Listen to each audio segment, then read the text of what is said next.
Thank you, Mom. Now get out of my house and never come back. I don't need you to give me anything. Amanda's voice was cold as steel. I had just finished signing the papers, the ink was still wet on the deed transfer. And in that very moment, my own daughter said the words that shattered my heart. My hands trembled as I held the document that turned Amanda Miller, my only child, into the legal owner of everything I had built over 65 years of life. The notary cleared his throat awkwardly and hurriedly packed up his things, as if desperate to escape the shameful scene before him. I just stood there, mouth dry, heart pounding so hard it hurt. Amanda wouldn't even look at me.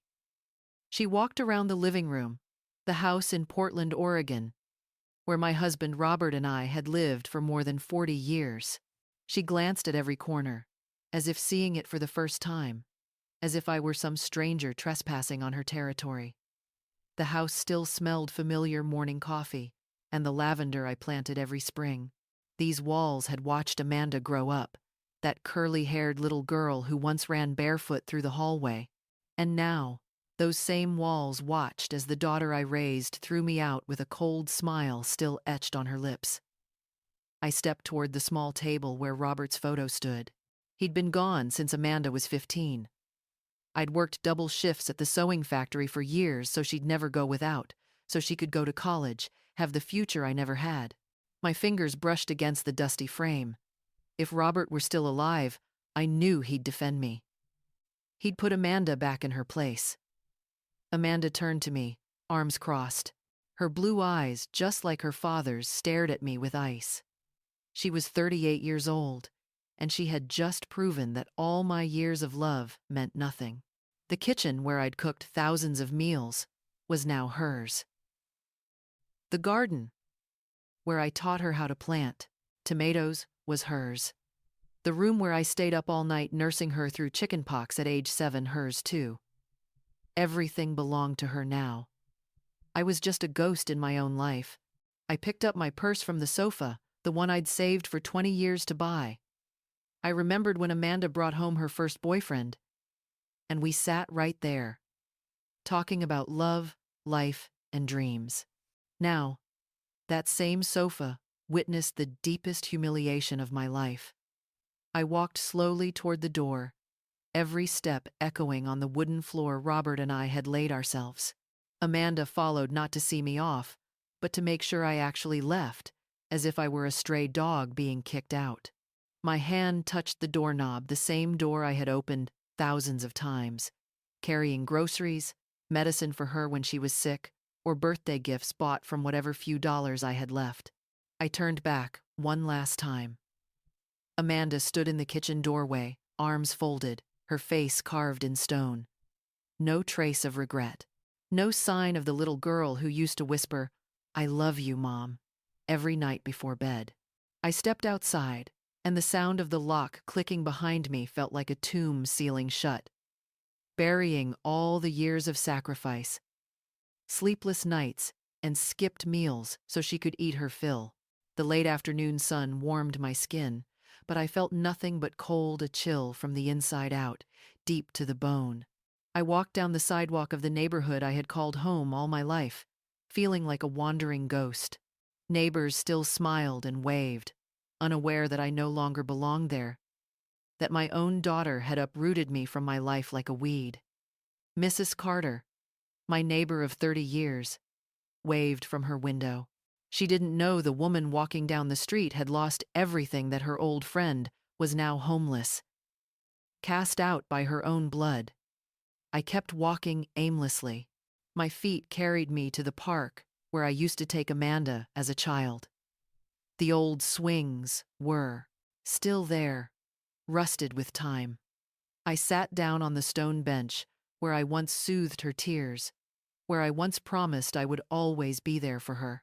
The wind rustled through the trees, whispering like a voice of truth, telling me how foolish I'd been to trust completely, to give everything away and leave nothing for myself. A young mother was pushing her little girl on the swing, the very same spot Amanda once sat. The sight made my heart ache. That mother had no idea that someday The laughing child before her might grow up and cast her out of their life as if she no longer had any worth. Darkness slowly covered the park. The streetlights came on. But I stayed there, unsure where to go. For the first time in 65 years, I had nowhere to call home. No bed waiting for me. No kitchen to make dinner in. The chill of night sank deep into my flesh. I rose slowly, feeling the weight of age pressing down on my shoulders. I needed to find a place to stay the night, but my mind was blank.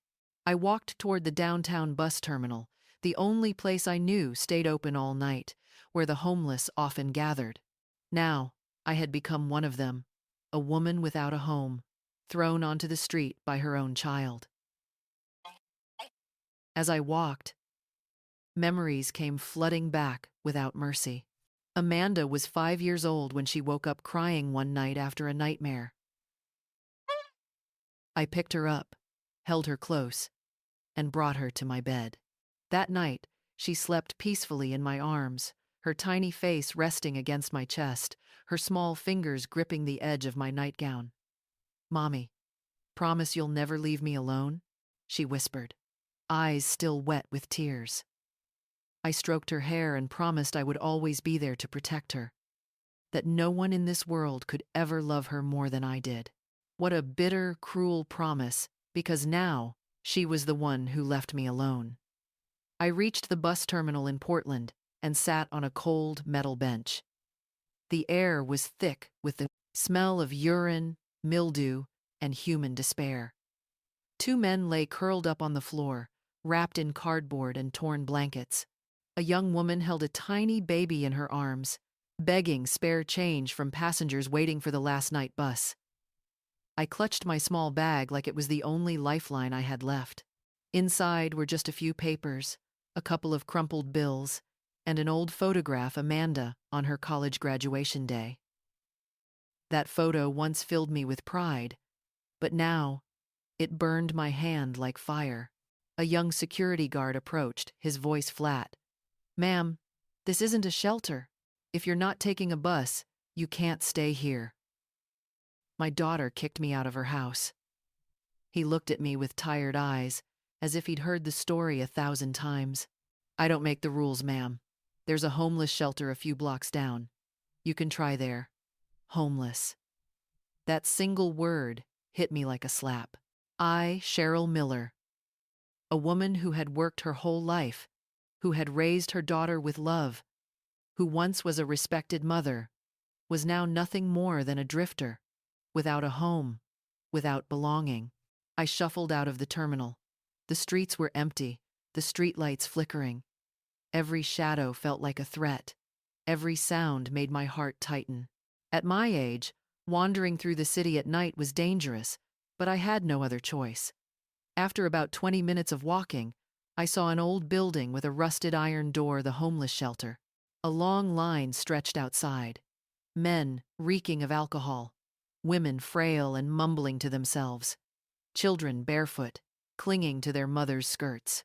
I stood at the end of the line, feeling completely out of place. I didn't belong here.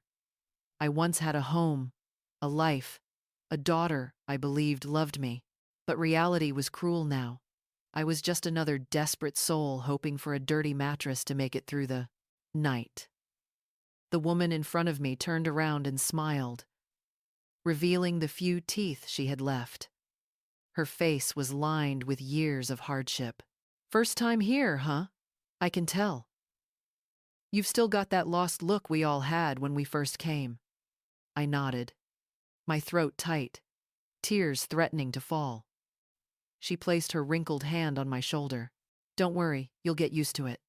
At first it hurts like hell, but after a while your heart turns to stone. That's the only way to survive. When your own child betrays you." Her words pierced straight through me. In her eyes, I saw my own pain, the pain of a mother who had given everything, only to be cast aside. The line moved forward slowly. When it was finally my turn, a round, kind-faced nun asked for my information and wrote it in a worn notebook. No permanent address. No permanent address. Those 3 words summed up my entire life, a life that had collapsed in just one afternoon. From a respected mother with a decent home, I was now nothing more than a wanderer, roofless and alone. They gave me a thin mattress in the women's section. The room was large and stifling, crammed with makeshift beds. Some women were already asleep, some whispered softly, and some cried quietly in the dark. The air was thick with the smell of sweat and despair. I lay down fully dressed, clutching my bag to my chest. The ceiling was stained with damp spots, shapes that looked like twisted faces staring down at me. The peeling walls seemed to whisper stories of pain and abandonment. I tried to close my eyes, but my mind was spinning.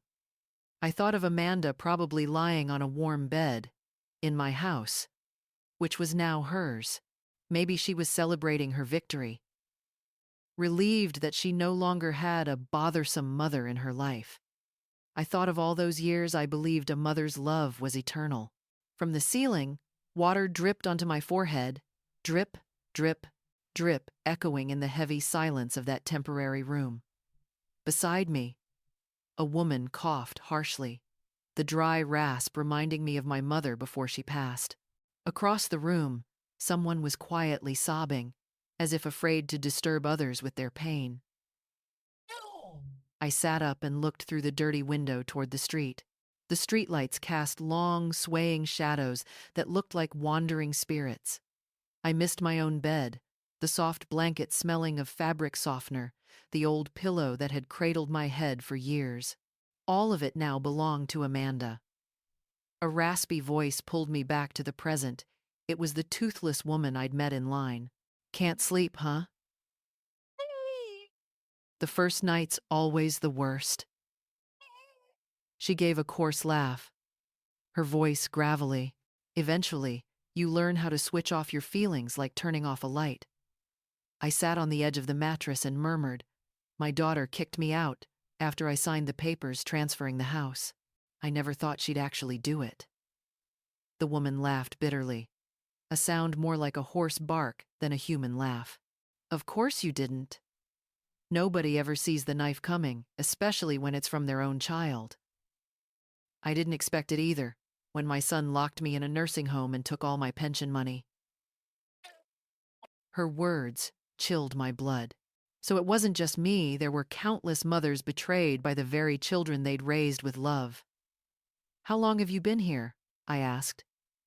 3 years, she sighed. "Sometimes he stops by, brings cheap candy, says he misses me, but he's never once taken me out of this hell." I stayed silent. 3 years living in misery because of an ungrateful child. 3 years sleeping on filthy mattresses, eating leftovers, and being forgotten by the world. That night dragged on like thick syrup. When breakfast time came, I stood in line with the others. They handed each person a small piece of dry bread, a cup of watery coffee, and a shriveled piece of fruit. I ate slowly, not out of hunger, but because pain filled every part of me. I left the shelter as the first rays of sunlight crept through the streets. I didn't know where to go or what to do. For the first time in my life, I had no tasks, no routine, no morning coffee to brew, no bed to make, no garden to water, nothing. I wandered aimlessly through downtown Portland. The city was waking up. Stores opening, secretaries rushing to offices, students hurrying to class. Everyone had a purpose. Somewhere to be, everyone except me. I stopped in front of street, Mary's Church, where I once had Amanda baptized. The bells rang, calling the faithful to the 7 a.m. Mass. I remembered those years of taking her to church every Sunday, teaching her to pray and ask God for protection. I walked inside, seeking a bit of peace. The church was quiet. Only a few elderly women praying the rosary and one man kneeling at the altar. I sat in the last pew, gazing at the cross on the wall. What did I do wrong? When did a mother's love become a burden to her own child? I had worked day and night to provide for her. I had given up my dreams so she could chase hers. I had refused to remarry after Robert passed away, believing Amanda needed her mother by her side. Father Anthony, the priest who had known me for many years, walked toward me. He was elderly now, with a gentle face and soft hands worn smooth from blessing so many people. Cheryl, what a surprise to see you so early. How's Amanda doing these days? That question cut straight through my heart. I didn't know how to answer. Shame burned in me so deeply I couldn't admit that my own daughter had thrown me out of the house like a stray dog. She's fine, Father. Just very busy. The priest smiled kindly. That's wonderful. I always believed she'd be successful. You raised her well, Cheryl. You must be very proud of her. Proud? The word sounded strange in my mouth. I had been proud of Amanda my whole life. Her grades, her graduation, her career, her independence. Yes, Father. I'm very proud. I lied. Father Anthony gave me his blessing and walked away. I sat there feeling like a fraud, as if I didn't deserve to be in God's house after failing so miserably as a mother. When the morning mass ended, I left the church. The sun was already high, and the air was warming. My clothes smelled from being worn all night. My hair was greasy, and my face was gaunt and heavy with sorrow. Passing a shop window, I caught sight of myself and froze. The woman staring back at me looked like a beggar. My eyes were swollen from crying, my cheeks hollowed by pain, and the exhaustion in my gaze frightened even me. That was all that remained of Cheryl Miller, a woman who had spent her whole life being strong. That was all that was left of a mother who had given everything for her daughter. I kept walking, like someone in a daze. My feet ached in old shoes, never meant for long distances. Every step was torture. But I couldn't stop. Stopping meant thinking, and thinking hurt even more than walking. I paused in front of a cafe, the one where Amanda and I used to have breakfast when she was a teenager. Saturday mornings, after shopping at the farmer's market, we'd sit by the window, order toast with jam, and she'd tell me about her friends, the boys she liked, her dreams for the future. Through the glass, I saw a young mother having breakfast with her little girl. The child's face was smudged with chocolate, giggling as her mother wiped her cheek with a napkin. The scene pierced my heart. That mother had no idea that one day, that sweet little girl might grow up to become her worst enemy. A familiar voice made me turn around. It was Bea, my granddaughter, 18 years old, Amanda's daughter. She rushed toward me, her face filled with shock and worry. "Grandma, what are you doing here so early? You look terrible." Bea, she had always been different from her mother. She had Robert's kind heart, her grandfather's, and a sensitivity Amanda, her mother, had lost somewhere along the way. Seeing Bea in that dark moment was like seeing a flicker of light in the distance. "Hello, sweetheart. I'm fine, really. I just went out for a walk." Bea looked at me with sharp, intelligent eyes, the kind that couldn't be deceived. She gently took my hand. "Grandma, your clothes are wrinkled, and you smell strange. Where did you sleep last night?" I couldn't lie to her. Bea was the only person, the only one left in this world who still loved me truly. I told her everything. How her mother had kicked me out after I signed the house over. How I spent the night in a homeless shelter. How it felt like I had died but was still breathing. Bea wrapped her arms tightly around me as I cried on her shoulder. She smelled of youth and hope, the first warmth I had felt since leaving my home. "Grandma, this can't be true. Mom would never do that to you. There must be some misunderstanding." I shook my head and explained there was no misunderstanding. Her mother's words had been crystal clear. Amanda had thrown me out like garbage. Bea's eyes filled with tears as she gripped my hands. "Come with me, Grandma. I'm going to talk to Mom right now. I'm not letting this go." We walked together back to the house that once belonged to me. Bea held my hand firmly. Her presence gave me strength. For the first time since that awful night, I didn't feel completely alone. When we arrived, Bea knocked hard on the door. Amanda opened it, her face showing annoyance, but when she saw her daughter, her expression shifted. Bea, what are you doing here so early? Shouldn't you be at school? Mom, we need to talk. How could you kick Grandma out of her own house? Amanda glanced toward me, standing outside the gate. Her blue eyes were as cold as ice. That woman doesn't live here anymore. This is my house, and I decide who comes in and who doesn't. Bea stepped inside, followed by Amanda. I stayed outside, feeling like a stranger before the home I'd lived in all my life. From the open window, I heard their voices rising inside. Mom, that's your mother. You can't treat her like this. She's been manipulating me my whole life, tricking me into signing those papers so she could keep control. That house was hers, Mom. She gave it to you out of love. Love? Love doesn't pay bills, Bea. That woman lives off pity. She's a parasite. A fraud. Amanda's words hit me like a hammer. Parasite. Fake. That was how my daughter saw me. How she justified her cruelty. Bea came out, her face flushed with anger, tears streaming down her cheeks. Grandma, Mom's sick. She's not thinking straight. She said you made her miserable, that she couldn't take it anymore. Miserable? I thought to myself. What did I ever do to make her miserable? Worked myself to the bone to raise her? Took care of her when she was sick? Supported every dream she ever had? Gave up my entire life so she could be happy? I took a deep breath and said softly, trying to stay calm, "Don't worry, sweetheart. Your mother has the right to live however she wants." Grandma, you can't live on the street. Come stay with me. I have a small apartment near campus. Her kindness brought tears to my eyes again, but I couldn't let myself become a burden to her. I didn't want to ruin her life the way I had unknowingly affected her mother's. No, sweetheart. You need to. Focus on your studies. Build your own life. You can't be tied down because of an old woman like me. You're not a burden, Grandma. You're my family, the only real family I have. Her words warmed my heart. Bea truly loved me.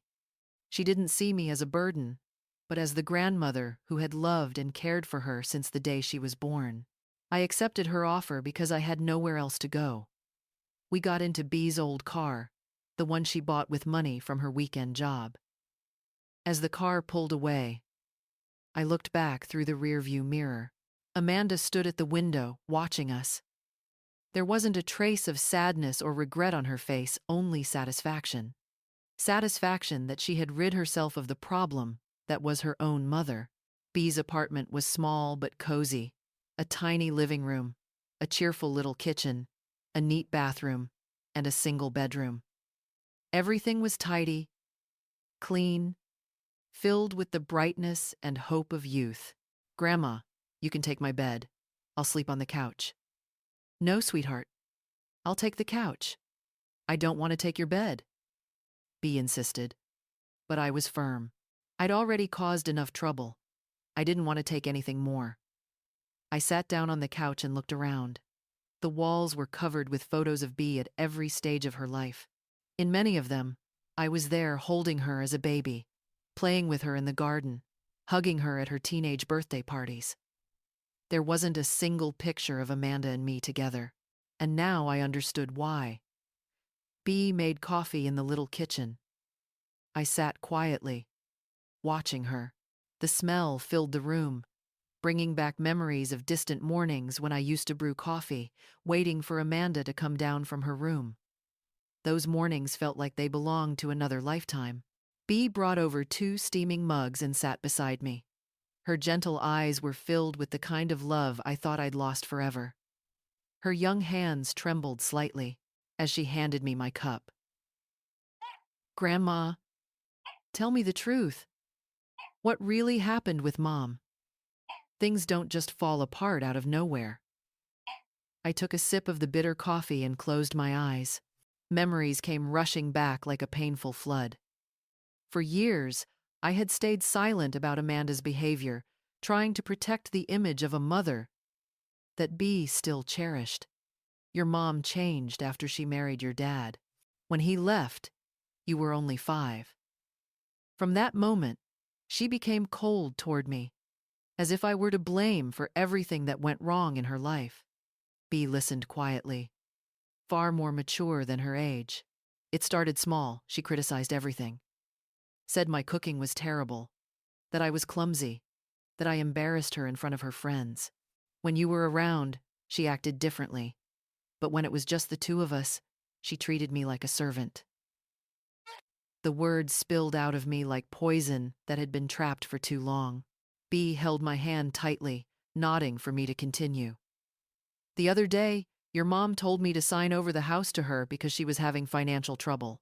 She said it was just a formality for a loan, that I'd still live there for the rest of my life. But that was a lie, wasn't it, Grandma? Yes, sweetheart. It was a lie. She planned everything long ago, just waited for the perfect moment to throw me out. Grandma, this can't end like this. We're going to find a lawyer and get your house back. The determination in her voice moved me deeply, but it also frightened me. No, sweetheart. I don't want you getting caught up in trouble with your mother. After all, she's still your only parent. No, Grandma. You're the only real family I have. Mom was never truly there for me. She was always busy. Always had an excuse. You were the one who raised me, comforted me, and helped me with my homework. Tears rolled down Bea's cheeks. Seeing her like that made my heart ache. When Dad left, Mom brought me to live with you because she didn't know how to take care of me. All these years, you've been my real mother. And now, she's treating you like this. I stood up and hugged Bea tightly. Her pain was as deep as mine. Calm down, sweetheart. Everything will be okay. We're strong, you and I. Bea stepped back, her eyes glowing with determination, the same kind her grandfather Robert once had. Grandma, we're going to fight. No matter how long it takes, I'll help you get back what's yours. That afternoon, Bea took me downtown Portland to find a lawyer.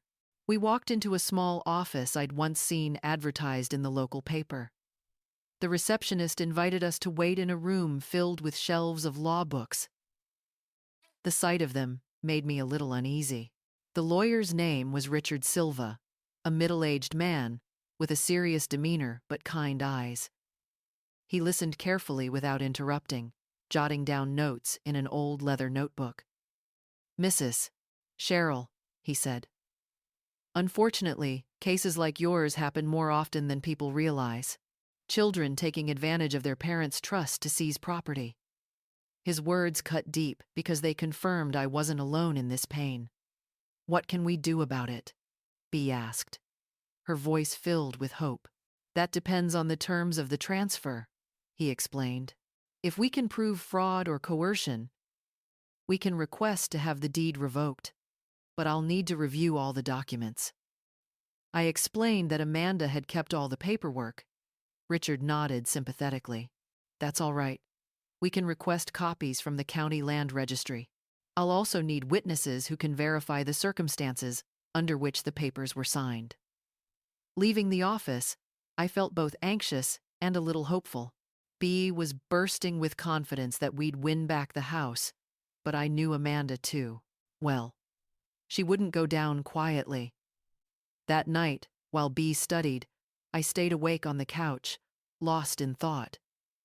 For the first time in years, I felt something close to hope flicker inside me. I stood up, found some paper and a pen on Bea's desk. I needed to write to release what was suffocating inside my heart. I deserve more than this, I wrote with trembling hands. Those 4 words felt like a key unlocking invisible chains I'd carried for years. I used to believe it was my duty to endure everything because I was a mother. I accepted humiliation, stayed silent through unfairness, thinking that was my role. But no, I deserve respect, love, and the right to spend my final years in peace. I kept writing about the pain of betrayal, the loneliness of being abandoned by the one I loved most, the shame of my own naivete, and the anger slowly replacing my grief. I don't need anyone's permission to start over, I wrote next. Starting over at 65, why not? I still had the strength to rebuild my life from scratch. I looked at Bea sleeping, her textbooks open beside her bed. She had dared to stand up to her mother for me, to open her home and her heart. For her and for myself, I had to fight. I had to show Amanda that I was no longer the weak, easily manipulated woman she thought I was. I had to reclaim my dignity, even if it was the last thing I ever did. I folded the paper and tucked it carefully into my purse. Those written words would be my strength in the difficult days ahead, a reminder that I was worth more than my daughter's contempt. The following days passed with a strange, unfamiliar rhythm, but with a quiet sense of peace. Each morning, Bea left early for school, and I stayed behind in her small apartment, slowly getting used to this new reality. Mornings were the hardest, too much room for thoughts, for memories, for the ache of betrayal. But amid it all, I began to feel something I hadn't felt in a long time: freedom. I no longer had to tiptoe around to avoid annoying Amanda. No more enduring her mocking comments about my cooking, my clothes, or my voice. No more pretending her insults didn't hurt. On Wednesday morning, the phone rang. It was Richard, his tone uneasy.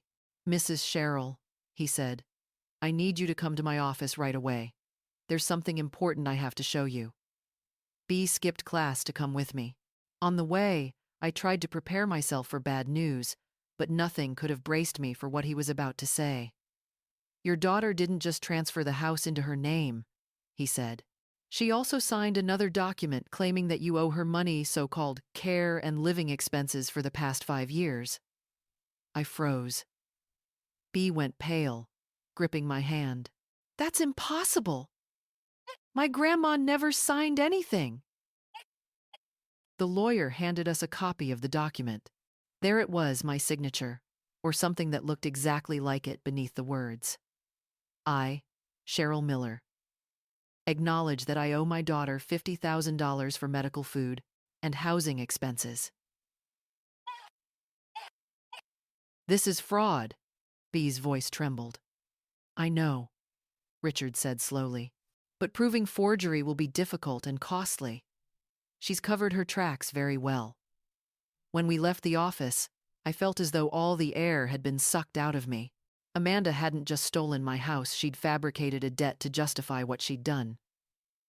"Grandma, we can't give up. We have to keep fighting," Bea said. Her determination touched me, but it also terrified me. She was spending all her savings and skipping school just to help me. I couldn't let her throw away her future for my sake. That afternoon, I decided to do something I hadn't done in years, to visit Martha, my old neighbor and once closest friend. We'd been inseparable for decades, but when Amanda began treating me coldly and humiliating me, I withdrew from everyone. Martha's house was only a few blocks from my old home in Portland, Oregon. When I rang the bell, she opened the door with a warm smile. "My goodness, Sherrill, what a wonderful surprise. Come in, come in." Her home still carried that familiar scent of cinnamon, the smell of old comfort and friendship.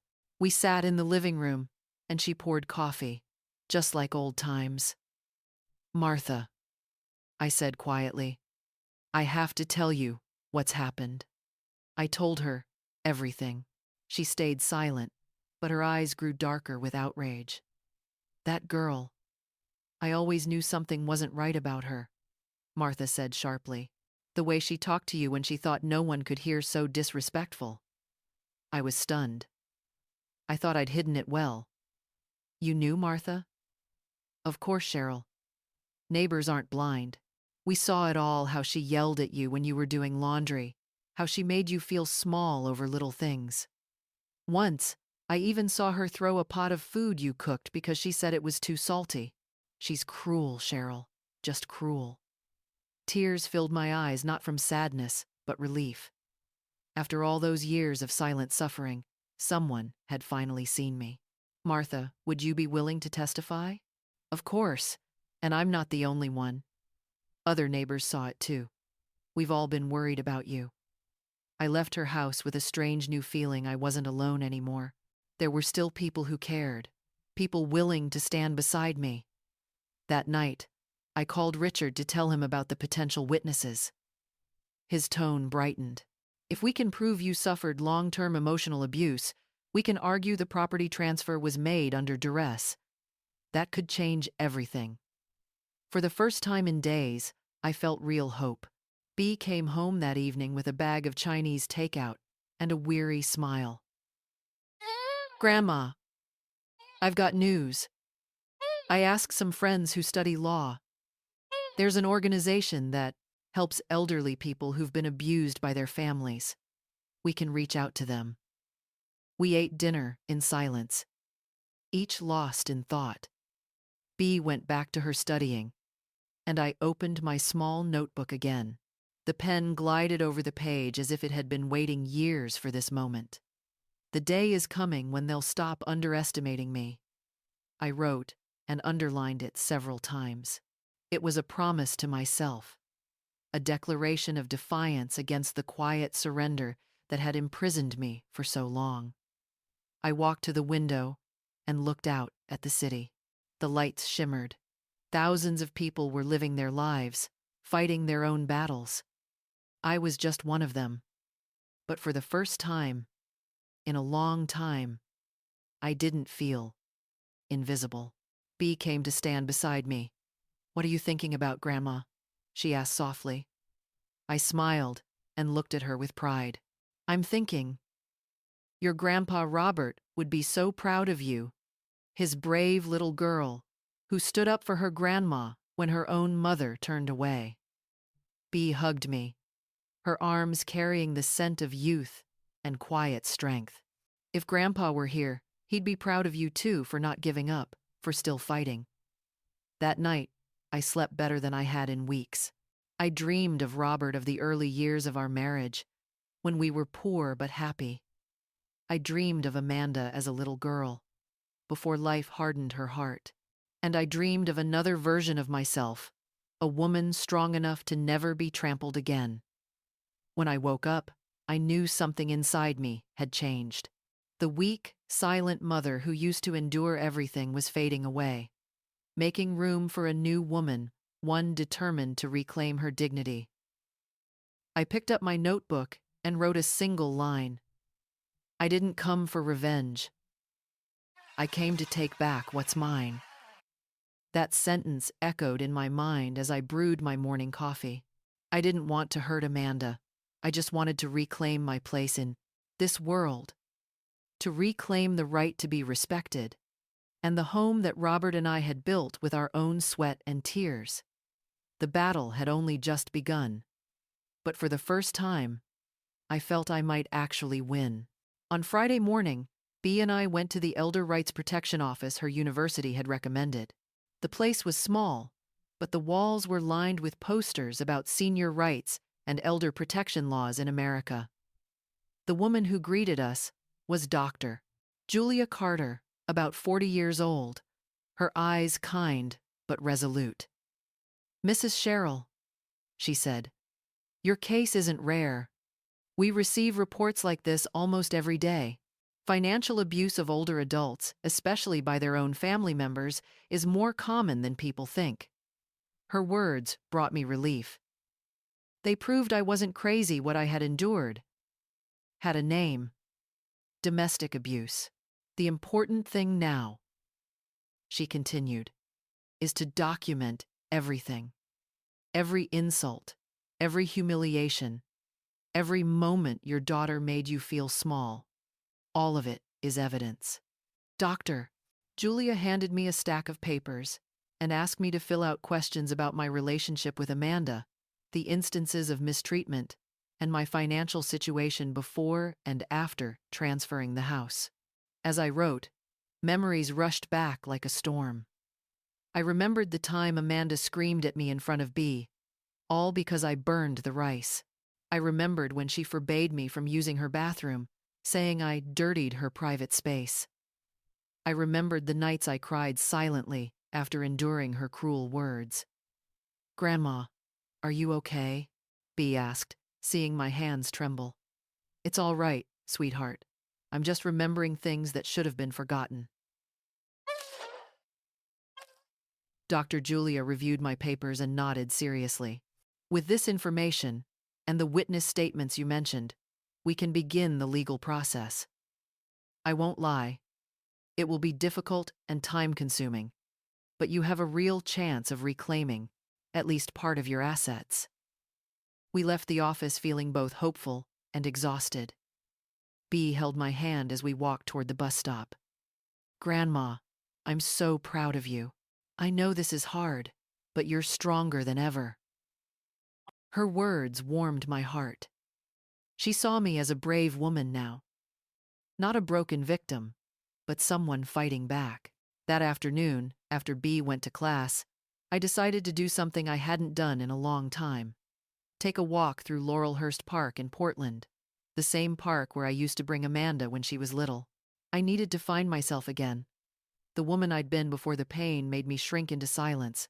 The park was the same as ever, the creak of swings, children's laughter, young mothers rocking their babies on wooden benches under the maple trees. Everything seemed unchanged, except me. I sat down on the stone bench, the same one where I had cried the night Amanda threw me out. It felt like years had passed, though it had only been 2 weeks. 2 weeks, and in that short time, I had discovered strength I never knew I had. A woman around 60 sat beside me, wearing a floral dress that reminded me of another era. "Excuse me, are you Cheryl Miller?" I turned, surprised. "Yes, that's me. I'm Joanne Green. We used to work together at the textile factory by the Willamette River, remember?" The memories came flooding back, the long, tiring but meaningful days when every shift was one more step toward giving Amanda a better future. "Oh my goodness, Joanne, it's so good to see you after all these years. You were an inspiration to all of us, a woman who never gave up, who always found a way to keep going." Those words felt like light shining into my soul. I had forgotten who I once was before Amanda made me believe I was worthless. "And your daughter?" I remember she was such a bright and pretty girl. The question made my heart ache, but I decided to tell the truth. "Amanda kicked me out of the house after I signed the transfer papers. I live with my granddaughter now." Joanne looked at me, shocked and full of sympathy. "I can't believe it. After everything you sacrificed for her." That's life, Joanne. Sometimes children just don't appreciate what their parents have done for them. Don't say that, Cheryl. You're a wonderful mother. If your daughter can't see that, the fault is hers, not yours. We talked for nearly an hour, reminiscing about our years in the factory, our old co-workers, and the strength we once had working hard every day for the sake of our children. When we said goodbye, Joanne hugged me tightly. That embrace carried the warmth of an old friendship, and it rekindled in me a belief that I still had worth, that I was still seen, and that I could rise again. "Cheryl," she said, "you're still the strong woman I knew at the factory. Don't ever let anyone convince you otherwise." I returned to Bea's apartment, feeling different. That meeting with Joanne reminded me who I really was. I wasn't the weak, easily manipulated woman Amanda tried to make me believe I was. I was a survivor, someone who had endured widowhood, poverty, and decades of hard work to raise her child. And now, I knew this. The fight wasn't over. But this time, I wasn't fighting to be loved. I was fighting to be respected. That evening, Bea came home with an excited look. "Grandma, I talked to my civil law professor. He said there have been cases just like yours that actually won. The key is proving a pattern of emotional abuse over time." We ate dinner while listening to Bea explain what she had learned. Her enthusiasm spread to me, filling me with strength. "Bea, I said softly. I don't want you to sacrifice your studies for me. If this gets too hard or too expensive, we'll stop. Bea set down her chopsticks and looked at me seriously. Grandma, this isn't just for you. It's for all the older women who are being abused by their own children. This is about justice, about proving that children can't treat their parents like trash. Her words filled me with pride. Bea wasn't just fighting for me, she was fighting for the dignity of every mother who'd been abandoned. That night, I wrote in my notebook. The words flowed out like a river that had been dammed for decades. I wrote about a woman who woke up at 5 a.m. to work 12-hour shifts at a textile mill in Oregon. I wrote about the nights she stayed up sewing dresses for her daughter Amanda, her hands aching from exhaustion. I wrote about the joy of watching her daughter graduate from college and the heartbreak of realizing that, in her daughter's eyes, the woman who had given her everything was nothing but a burden. I wrote that this woman deserved respect, not humiliation. I am Cheryl Miller, 65 years old, and I am worth more than my daughter's contempt. Those words etched themselves into my heart like an invisible tattoo, a declaration of freedom, a rebellion against the years of degradation. Bea came over and read the lines over my shoulder. Grandma, that's beautiful. Are you going to send it to Mom? No, sweetheart. I wrote it for myself to remind me who I am when it feels like I've lost everything. Bea hugged me. In her arms, I felt all the love Amanda had never given me. She looked at me the way I'd always longed to be seen, as a woman worthy of love and respect. Monday would mark the official start of the lawsuit, but that night, I already felt like I had won. I had reclaimed something far more precious than a house: my self-respect. On Monday morning, a light rain blurred the apartment window. I woke up earlier than Bea, brewed coffee, and organized my thoughts. Today was the day we would officially file the lawsuit against Amanda. I put on my old navy blue suit, the one I had worn to Bea's graduation. I wanted to look dignified and strong like the woman I used to be, before my own daughter pushed me to the edge of despair. My granddaughter and I ate breakfast in silence. We both knew that today could change everything. Grandma, Bea said softly, no matter what happens, I want you to know how proud I am of you. Her words filled me with strength. We arrived at the Portland courthouse at 9 a.m. Attorney Richard Silva was already waiting on the steps, holding a thick stack of files. His face was serious but confident.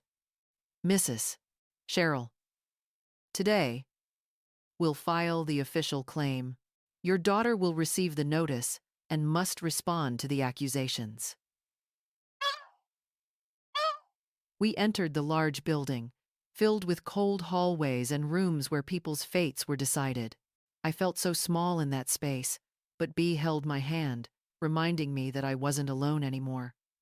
In the records office, Mr. Silva submitted all the paperwork.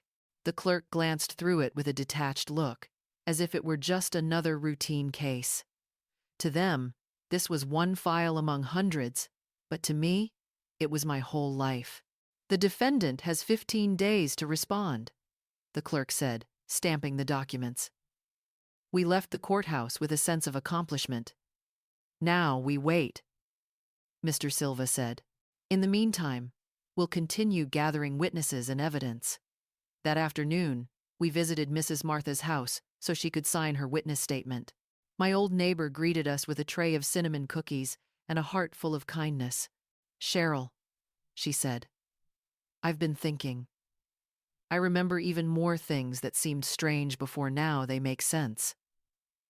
Mrs. Martha told the lawyer about all the times she saw Amanda open my mail without permission, control my spending, scold me for buying something for myself, and even make up excuses to stop me from seeing friends. Attorney Silva concluded, this is systematic psychological abuse. She's been planning this for years. His words sent chills down my spine. The thought that Amanda might have calculated my downfall long ago hurt even more than the betrayal itself. That evening, while Bea studied for her exams, I sat alone on the sofa, opened my small notebook, and tried to write down my feelings, but my mind was blank. Too many conflicting emotions tangled inside me. Around 10 p.m., the phone rang. Bea answered, and her face suddenly went pale. "It's Mom," she whispered, covering the receiver. My heart pounded so hard I thought it might burst. It was the first time Amanda had contacted me since the day she threw me out. Bea handed me the phone, and I took it with trembling hands. "Amanda, it's Mom." Her voice was cold as always, but this time there was something different in her tone. "I got the notice from the court. Are you really suing me?" The question hit me like a slap in the face. She didn't ask if I was okay, where I was living, or how I was surviving. The only thing she cared about was the lawsuit. "Yes, Amanda, I'm trying to get my house back." "My house?" She scoffed. Her bitter laugh cut through me like a knife. "That house is mine.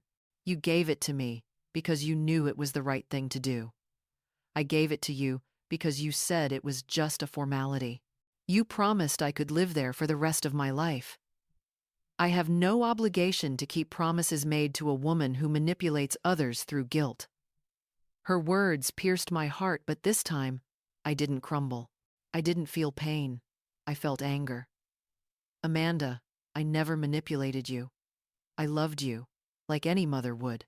I worked day and night so you could have everything." "Exactly. You smothered me with that love. You never let me live my own life. I always had to be the perfect daughter to earn your sacrifices." For the first time, I understood where some of her resentment came from. She saw my love as chains and my sacrifices as a debt she never wanted to owe. "Amanda, if you ever felt suffocated, you could have told me." "You never listened, Mom. All you ever did was preach about sacrifice and a mother's duty." Bea suddenly grabbed the phone from my hand, her face flushed with anger. "Mom, how can you be so cruel? Grandma gave you everything, and you treat her like garbage." I heard Amanda shouting through the phone, but Bea hung up before she could say another word. "Grandma, don't listen to those cruel things. Mom's just trying to justify the unforgivable." I sat quietly on the couch, trying to piece everything together in my mind. For the first time, I partly understood Amanda's perspective, even if forgiveness was impossible. Maybe she had once felt suffocated, burdened by my love and expectations, but that didn't give her the right to throw me out and take everything away. That night, I wrote in my notebook, "Maybe I wasn't a perfect mother. Maybe my sacrifices became a burden in my daughter's eyes, but I didn't deserve to be treated with such cruelty." Bea sat beside me, read my words, and held my hand. "You're a real one. You did your best with what you had." Her words soothed my heart, but I knew that phone call was only the beginning. The legal battle had just started, and Amanda wouldn't give up easily. I went to bed that night with mixed emotions, fear and determination. Tomorrow would be another day of fighting, but I was no longer the broken woman who had walked out of that house 2 weeks ago. Now, I was a woman, determined to reclaim her dignity, no matter how many tears it would cost. The following months were long and exhausting court hearings, testimonies, sleepless nights. Amanda hired a sharp lawyer who tried to paint me as a toxic mother who had controlled her daughter for years. Each hearing felt like mental torture, where my entire life was dissected and judged. But I was no longer the silent woman who endured humiliation. Every time Amanda's lawyer tried to intimidate me, I answered with truth, clear, strong. Bea was always beside me, giving me strength just by being there. Not only Mrs. Martha, but also Mrs. Carmela, Mr. Joseph from the corner, and my old factory friend, Joanne Green, they all testified. Their statements revealed the full truth. I had suffered years of emotional abuse. The hardest moment came when Amanda took the stand. She looked as elegant as ever, wearing a black suit that made her seem calm and credible. She spoke clearly. My mother controls everything. She always made me feel guilty for living my own life. Every relationship, every job, every decision, it all had to be approved by her. When I got divorced, she made me feel like a failure. Her words pierced my heart because there was a grain of truth in them. Maybe I had been overprotective, too afraid for her, and in trying to shield her, I had unknowingly stifled her freedom. But even if I had made mistakes, that didn't justify what she had done. When it was my turn, I stood up, my legs trembling, but my mind clear. I looked straight into Amanda's eyes for the first time in months. Yes, I wasn't perfect, I began. Maybe I was wrong to try to protect you too much. But I didn't deserve to be thrown out like a beggar. I didn't deserve to have everything I built in 65 years taken from me. My voice cracked. Amanda, if you ever felt trapped, you could have talked to me. We could have worked it out. But you chose the cruelest way. You took everything and left me with nothing. Throughout my testimony, Amanda didn't look at me once. When I finished, I noticed a few people in the courtroom wiping their eyes, but my daughter's gaze remained cold as stone. The judge took 3 weeks to deliver the verdict. Those were the longest weeks of my life. Bea and I waited in our small apartment, trying to stay calm while anxiety weighed on our hearts.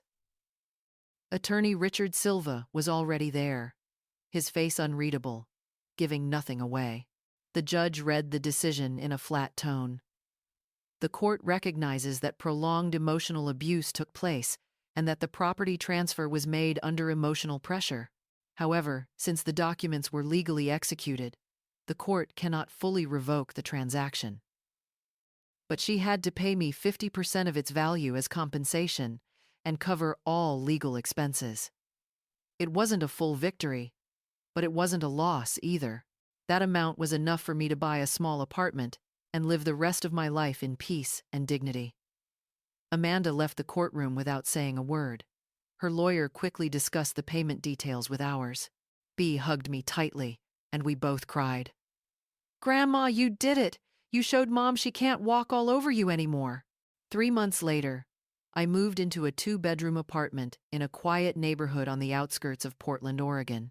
It was small, but bright and cozy, with my own kitchen, where I could cook without criticism, and a little rooftop garden where I grew tomatoes and lavender. Bea visited every weekend. We cooked together, talked about her studies and her future. We never mentioned Amanda unless Bea brought her up first. One day, Bea came and said, Grandma, Mom wants to see you. She said, she wants to apologize. I froze. After nearly a year without contact, Amanda wanted to apologize. What should I do, Bea? I think you should hear her out, but only if you really want to. You don't owe her forgiveness. I decided to meet Amanda at a neutral cafe, far from the painful memories of the old house.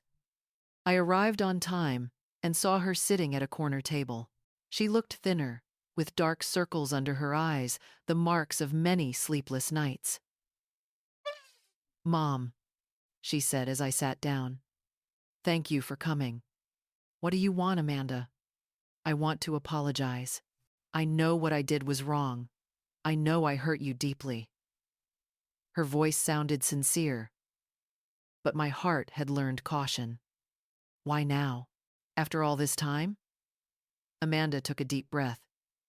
Because Bea hasn't spoken to me for months. Because I realized I lost the 2 most important women in my life, all because of my own selfishness and cruelty. She talked for an hour about therapy, about realizing that her resentment toward me came from old wounds, that her father's death had turned grief into anger, and she took it all out on me. If you can't forgive me, I understand. I just want you to know I'm truly sorry. I listened in silence. Part of me wanted to hug her and say it was all behind us. But another part, the part that had learned self-respect, knew forgiveness couldn't be rushed. Amanda, thank you for coming and saying that. But it will take time, a lot of time. Amanda nodded, tears streaming down her face. I know. I destroyed our relationship, and I know rebuilding it will take a long time. We parted with an awkward but genuine hug. It wasn't reconciliation, but it was a beginning. That night, in my new apartment, I wrote the final page of this chapter of my life. In the end, it's not houses or money that define us, but the ability to rise again after every fall. I sat on the small balcony, watching the city lights, sipping tea. At 66, I had learned this. True love cannot be begged, for it must be freely given. Dignity cannot be negotiated, and a woman can start over no matter how many times it takes. That evening, B arrived with pizza and a few movies. We sat on the new sofa, in the new home, in this new life, and for the first time in years, I felt truly at peace. Cheryl's story is a work of fiction inspired by real events. Names and locations have been changed to protect privacy. But the pain, betrayal, and journey to reclaim one's dignity, those are very real and shared by many in silence. How many mothers and fathers have stayed quiet, fearing they'd lose their children? And how many, like Cheryl, have found the courage to speak up to protect themselves, even with a bleeding heart? None of us are perfect. But when we keep kindness in our hearts and believe in justice, God sees, and He blesses those who live with honesty and strength. Thank you for listening to today's story. At the end of the screen, you'll find 2 of this channel's most beloved videos. Choose one and continue this journey of healing and faith.